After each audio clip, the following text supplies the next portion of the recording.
सार्वजनिक गणेशोत्सव ही लोकमान्य टिळकांनी सुरू केलेली संकल्पना आणि खासगी उत्सवांच्या ऐवजी सामुदायिक उत्सवांची महाराष्ट्राच्या गणेश उत्सवाची एक अनोखा पैलू जो आहे तो दाखवतो।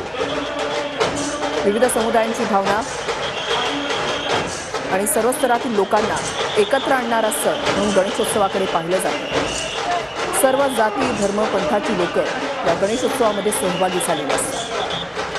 आणि आता लालबागच्या राजाची दृश्य आपण पाहताय। लालबागच्या राजाची थाटामाटामध्ये मिरवणूक जी आहे ती निघालेली आहे। विविध गणेश मंडळांचे गणपती या ठिकाणी आपण पाहताय।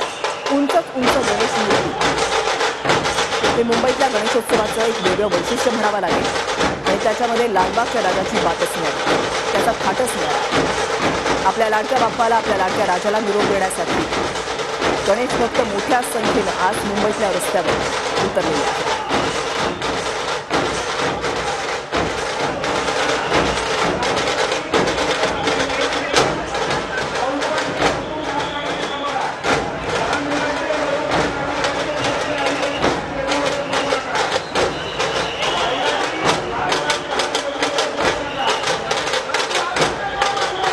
उत्सव साजरा करण्याची पद्धत बदलली आहे, मात्र भक्तिभाव तोच आहे आणि त्याच भक्तिभावानं या लाडक्या राजाची गेल्या 10 दिवसांपूर्वी आगमनाची जशी मिरवणूक निघालेली होती, आल्यानंतर भक्तिभावानं बाप्पाची पूजा अर्चा केली आणि आज बाप्पाला लाडक्या बाप्पाला निरोप देण्यासाठी देखील तोच भक्तिभाव तोच आनंद प्रत्येकाच्या चेहऱ्यावर दिसतोय आणि त्याच भक्तिभावानं बाप्पाला निरोप देण्यासाठी सगळे मुंबईकर लालबागेस अवतरलेले पाहायला मिळतात। कारण लालबागेला या संपूर्ण परिसरामध्ये वेगवेगळ्या मंडळांच्या बाप्पांची जशी विसर्जन मिरवणूक निघते, या मिरवणुकीमध्ये सहभागी होण्यासाठी प्रत्येकजण आसुसलेला असतो।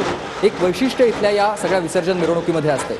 अनेक तास ही विसर्जन मिरवणूक निघते। आता लालबागच्या राजाची ही विसर्जन मिरवणूक सुरू झालेली आहे, मार्गस्थ झालेले आहेत बाप्पा। मात्र ही विसर्जन मिरवणूक उद्या पहाटेपर्यंत चालणार आहे।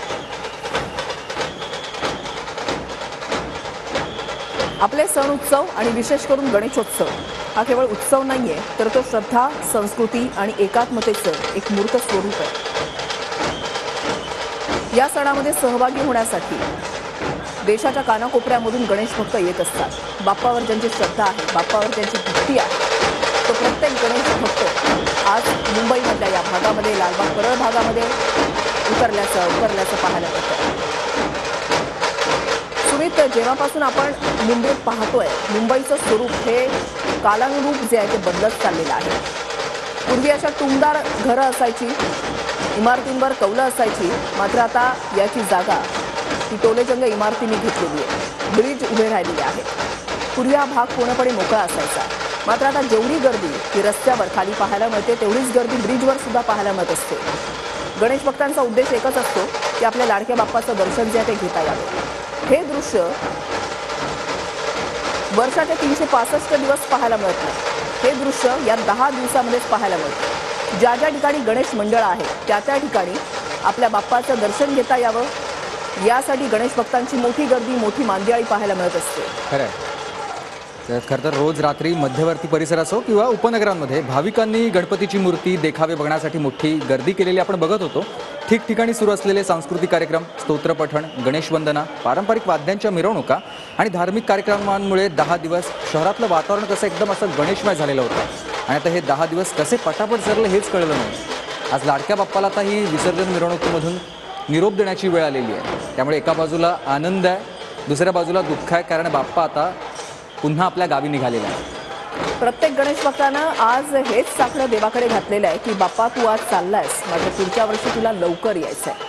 तुझी प्रतीक्षा आहे, कारण हा लाडका बाप्पा हा हवा वाटणारा असा पाहुणा आहे जो 10 दिवस येतो, सुख, समृद्धी, चैतन्य, उत्साह आपल्या झोळीमध्ये टाकतो आणि मग निरोप घेतो।